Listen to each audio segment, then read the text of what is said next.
लोग अक्सर कहते थे, इतनी बड़ी हो गई तुम्हारी बेटी, कोई काम नहीं कराती हो, क्या होगा इसका। और माँ बस मुस्कुराकर जवाब दे देती, मेरी बेटी इंडिपेंडेंट बनेगी और बाकी सब हो ही जाएगा। और वाकई माँ ने कभी ना उसे बेलन पकड़ने को कहा, ना झाड़ू लगाने और ना ही तड़का लगाने को। पर माँ के हाथ का खाना खाते खाते वो बहुत कुछ सीख गई।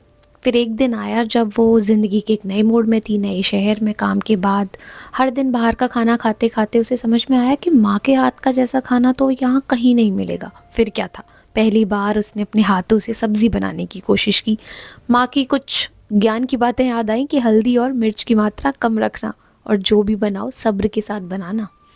उस दिन समझ में आया कि माँ के इंडिपेंडेंट बनो कहने का मतलब सिर्फ करियर से नहीं था, वो ज़िंदगी के हर मोड़ पे खुद को संभालने की बात कर रही थी।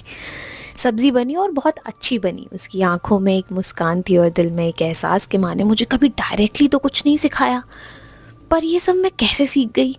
इससे एक चीज़ समझ में आती है कि सीखना सिर्फ हाथ पकड़ने से नहीं होता, विश्वास देने से होता है। माँ ने उसे सिर्फ एक चीज़ सिखाई थी कि अपने पैरों पर खड़े रहना, और बाकी सब सच में हो ही गया।